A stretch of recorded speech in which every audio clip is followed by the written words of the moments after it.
Okay, in this video I want to solve sine of x minus 35 degrees is equal to cosine of x between 0 and 360. Okay, now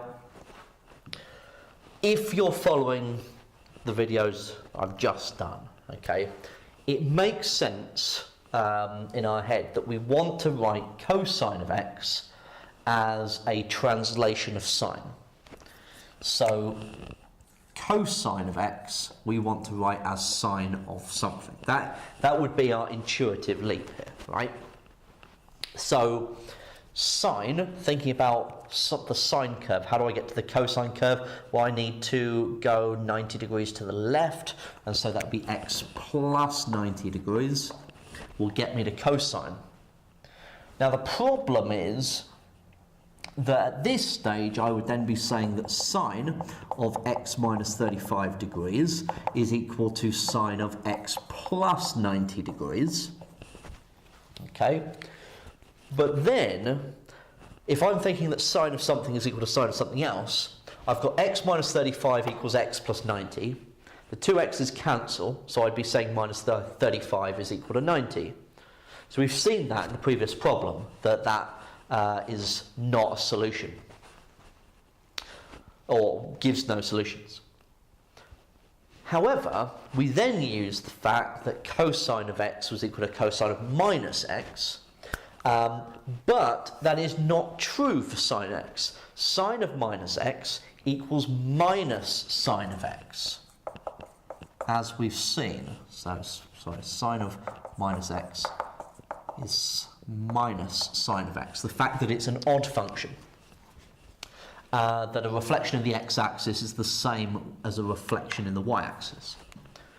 So what we would have here is, well, we'd be saying that if I shifted these around and said, well, change the sign, so I had that, then that would be minus sine of x minus 35.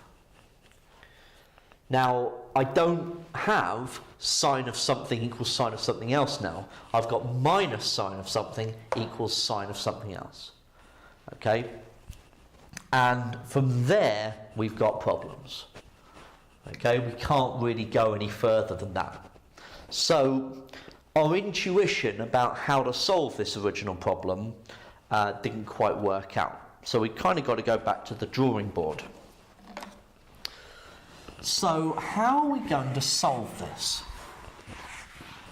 So really what we want to then try is, well, because we know that that trick with cosine works, cos of minus x is cos x, could I write sine of x minus 35 as a translation of cosine?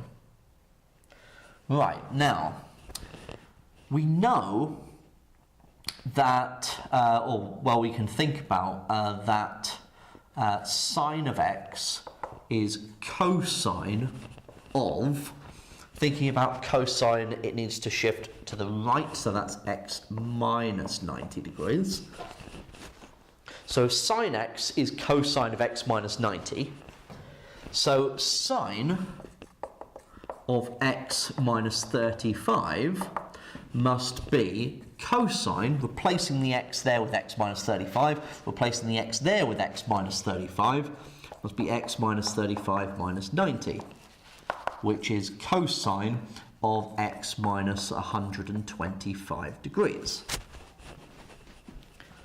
So that means that I can replace the sine of x minus 35 with cosine of x minus 125.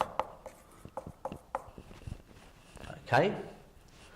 Now, if I put x minus 125 equal to x, the x's cancel, I've got minus 125 equals 0. Okay, so there's no solutions from that.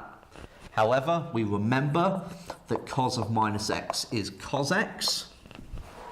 So I can say that this is equal to cos of minus x. So x minus 125 can be equal to minus x. So adding the x to both sides, adding the 125 to both sides, we can say that x must be 62.5 degrees. And that's one solution. The other solution must be 180 degrees away. And so we add on 180 degrees to that and get 242.5 degrees. And so they must be the two solutions to the original problem. Now, of course, you can always check that on your calculator. So sine of 62.5 take away 35 gets me 0.4617. If I take away cosine of 62.5, I should get 0, which I do. If I try it with the other solution, sine of 242.5 take away 35 is minus 0.4617. So take away cosine of 242.5 gets me 0. So yes, both of those are the solutions between 0 and 360 for the original problem.